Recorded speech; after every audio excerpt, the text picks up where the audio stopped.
Hi, this is Cable Lex. Just bear with me, please. I'm just, because obviously I'm sharing this out to people so they know I'm live.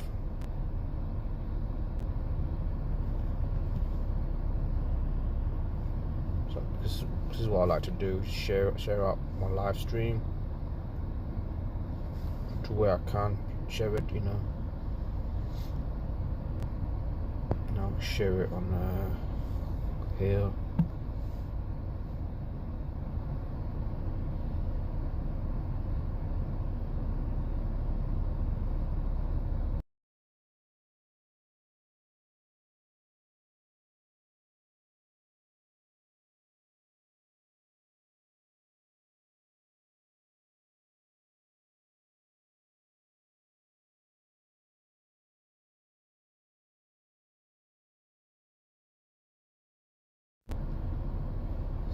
Share with, like I say, I'm just gonna share it wherever I can, because I just like to get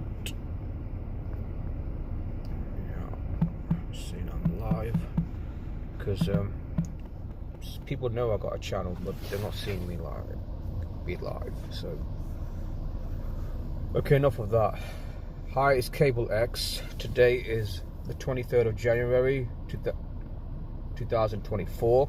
Probably it's 2024. So this video is going to be The Matrix Reloaded 9/11. For those of you who don't know, if you remember, The Matrix Reloaded The Matrix Reloaded came out in 2003.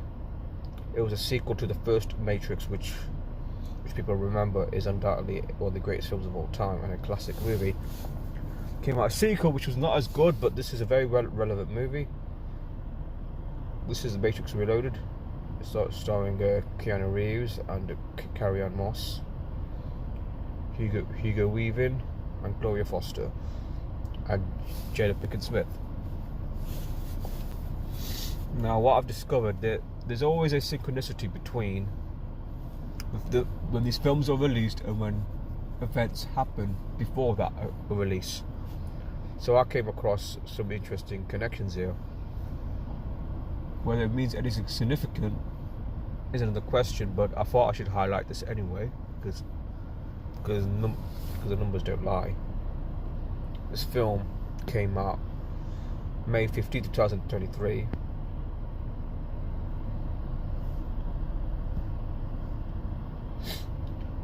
It came out just 611 days after the 9/11 attacks. Now, 611 is a bit strange, because we'll show you now. If you flip it upside down, it looks like 9/11. If you switch the number 6, the other side, it's 9/11. 611 is 100 upside down 9/11. The word blood sacrifice is 611, like 611 days after 9/11 happened, the Matrix Reloaded came out. A terror attack is also 611 days after 9/11 came out, the Matrix Reloaded released.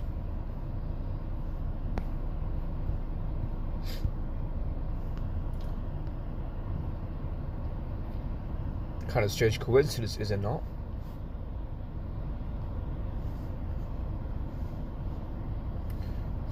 Well, that's good. Yes. So this is what I want to highlight. Something I want to highlight is also the Matrix Reloaded in the satanic geometry equals 777. It does hold significance, this film, because in the film, spoiler alert, he meets a character called the Architect. And I'll show you a picture. I won't play the video because I don't want to get us flipping,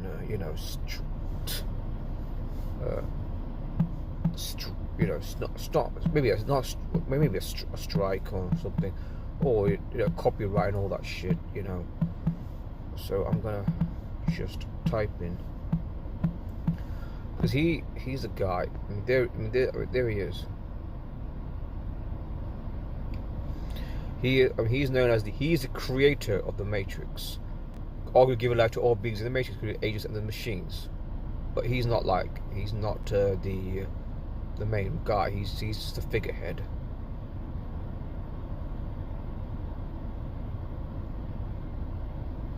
Now there's a clip here, you can watch it. I won't put it on because I don't, because you know, sometimes, I don't know, sometimes YouTube can be weird sometimes.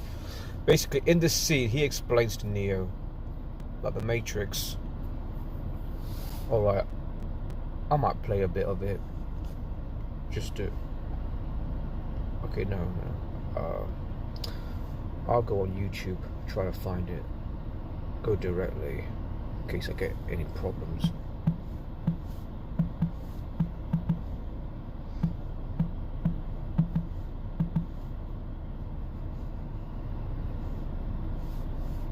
I mean, it's on YouTube, so it's not like I'm gonna... I won't play the whole thing, but it's what I mean, this scene...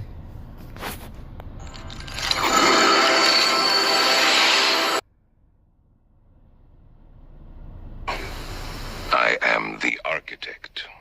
I created the Matrix. I've been waiting for you. You have many questions, and though the process has altered your consciousness, you remain irrevocably human. Ergo, some of my answers you will understand, and some of them you will not. Concordantly, while your first question may be the most pertinent, you may or may not realize it is also the most irrelevant. Why am I here? Your life is the sum of a remainder of an unbalanced equation inherent to the programming of the Matrix. You are the eventuality of an anomaly which, despite my sincerest efforts, I have... If at the time, this scene that came out, no one could understand it. I didn't even understand it, but after watching it years later, and being aware to the whole global conspiracy and that, I realized what it means. It means, he's saying, look, this is the Matrix. This is a control system that everyone is inside, imprisoned, plugged into the Matrix, right? And like in any totalitarian system, you'll always get someone emerging to try to challenge that system. And the Matrix is sort of a totalitarian system as well, where everyone's a slave, and eventually someone like a Neo would arise. The reason why he arises because it's part of the Matrix program. So they had to program the Matrix that way to anticipate an anomaly coming, hence the one. Been unable to eliminate from what is otherwise a harmony of mathematical precision. While it remains a burden assiduously avoided, it is not unexpected and thus not beyond a measure of control, which has led you... Not a measure of control. In reality, the one, where we think the one is a savior, he is simply part of the control system. He's just another form of control, the one. A bit like, you know, in the politics where people seem to think Trump is a savior. I mean, I've seen it on Clubhouse where they're still saying, it's a talking app where they're saying, oh, he's Jesus. And I'm like, what the fuck, man? You really put that as a title for your Clubhouse room? Come on. No. Trump is controlled. Just like the one is just a program of the Matrix, something that horrifies Neo when he finds out. But I'm just going to play just a few more minutes, then I'm going to stop. Inexorably. Here. You haven't answered my question. Quite right. Interesting. That was quicker than the others. Others? What others? Others? What others? Answer my fucking The Matrix is older than you know. I prefer counting from the emergence of one integral anomaly to the emergence of the next, in which case this is the 6th version. He's saying that there's been 5 Matrix systems before the current one, which is the 6th one. And there's been 5 ones before him. So it's kind of a surprise for him to find out this fact. 5 ones before me? You're lying. There are only 2 possible explanations. There were 5 ones before me. Either no one told me, or no one knows. Precisely. As you are undoubtedly gathering, the anomaly is systemic. creating fluctuations in even the most simplistic equations. You control me! I'm gonna smash you to bits! You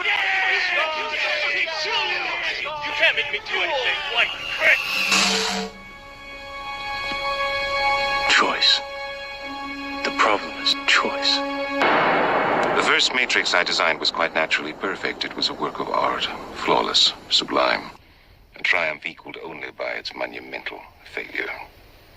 The inevitability of its doom is apparent to me now as a consequence of the imperfection inherent in every human being. Thus I redesigned it, based on your history, to more accurately reflect the varying grotesqueries of your nature. However, I was again frustrated by failure. I have since come to understand that the answer eluded me because it required a lesser mind, or perhaps a mind less bound by the parameters of perfection. Thus, the answer was stumbled upon by another, an intuitive program, initially created to investigate certain aspects of the human psyche. If I am the father of the Matrix, she would undoubtedly be its mother. The Oracle. Please. As I was saying, she stumbled upon a solution whereby nearly 99% of all test subjects accepted the program as long as they were given a choice, even if they were only aware of the choice at a near unconscious level. While this answer functioned, it was obviously fundamentally flawed, thus creating the otherwise contradictory systemic anomaly that, if left unchecked, might threaten the system itself. Ergo, those that refuse the program, while a minority, if unchecked, would constitute an escalating probability of disaster. This is about Zion. You are here because Zion is about to be destroyed. Its every living inhabitant terminated its entire existence. I'll stop that now. Yeah, he's saying that the mother Matrix, the Oracle. If you see the Matrix, the Oracle is that old woman who's so-called, who's like the mother of the Matrix. She like had an idea. Let's give people a choice. Do they want to be in the Matrix or do they want to be free? Hence, a lot of people voluntarily said we want to be in the Matrix, be a slave. I mean, this truly reflects real life, where people just know there's something not right, but they just want to get on with it. They want to stay in the system. I mean, this is what I see in a lot of forums, in Clubhouse, in Twitter space. They talk about all these conspiracies, you know, JFK, 9/11, you know, the corruption, the lies, and all that, but they still want to remain faithful to the system. They still want to participate in the system. We plug to the system. The vote. They still want to vote. They still want to think their vote counts. They still want to think, oh, if you only put Donald Trump in, everything's going to be okay. No, it's not going to happen like that, I'm afraid. So I'm just going to stop that now. This clip. Let's check the chat.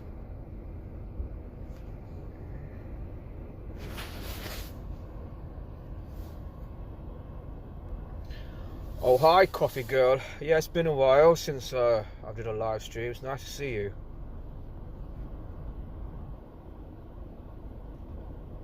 It's interesting. It says three people were watching, but never mind. So how are you, Coffee Girl? Yeah, I'm about to end the stream soon because I don't intend to stay long. But I mean, I wish I could do like more lives, but I've not been doing lives in a while. Yeah, I'm just saying. Oh, I appreciate that. That's very nice of you. I hope one day we could meet. You know, I'd like to meet some of you guys in the States because I'm in the UK, because we could talk about a lot of things. You know, a lot of things.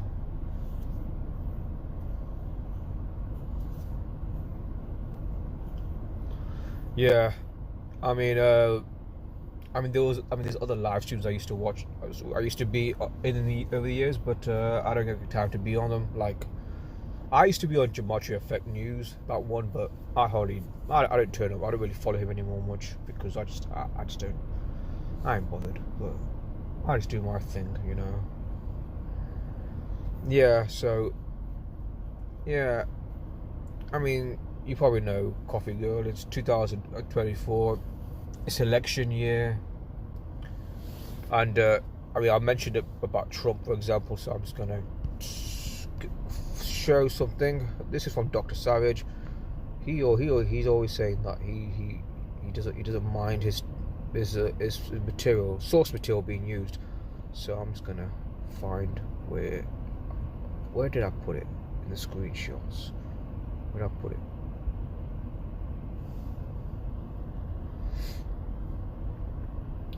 No, not that one. No, there was another one. Where is it? No,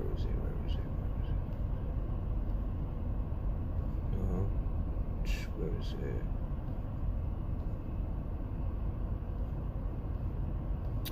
Where is it? Oh, here it is. It's from Dr. Savage. Thank you, Dr. Savage. Appreciate it. From the Great the Great American Solar Eclipse to the election day is 211 days. 211 is the 47th prime number, the 47th president. In gematria, the last name of Donald Trump is 47, Twitter's 47, government's 47, agents 47, Republicans 47, Democrats 47. So I undoubtedly think he's going to be the president. Now, whether he has a kind of a fake assassination attempt, or some other, or a new pandemic, or a natural disaster like a flooding before the election is an open question. But we will see how this script turns out, because that's what it is.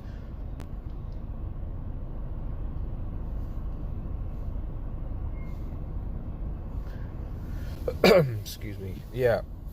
So you got. I mean, that solar eclipse is going to be a big deal. I mean, it's interesting. It's happened at 8:04. Oh. Yeah. I think it's part of the script. I mean, I even told the idea maybe they'll have Haley be Haley versus Michelle Obama. You know, woman versus woman. But I mean, they could do that. But yeah, I think Trump. Yeah, Trump's going to come back. Not because I want Trump to come back. That's not the issue. Because all this legal drama he's going through is all by design. I'm sure you agree. To give the false illusion that he is being persecuted by the deep state. They're out to get him. They're trying to block him. They're trying to prevent him from being president. People keep saying that in the alternative media, as well as the Twitter Space, Clubhouse, or the talking apps I mentioned. Right? They're all saying this, that they're trying to block him. I mean, did you know? I mean, don't know if you know Coffee Girl. Did you know that? And anyone watching, did you know? Listening, did you know? He said he wasn't gonna support a digital currency, CBDC. Now people are like, oh, that's great. Yeah, that's great. Yeah, that's great. But I'm like, isn't it part of the script that he's saying that? Because it's election year. Politicians say anything to get themselves noticed by their own base, never mind the mainstream media, just to make it sound like he's charging my phone now, just to make it sound like he's playing to the public's needs, because that's what these policies do. They play to the needs of the public.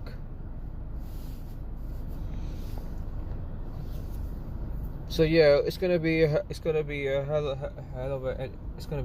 quite entertaining to say the least, to see the way this thing goes, but we'll see.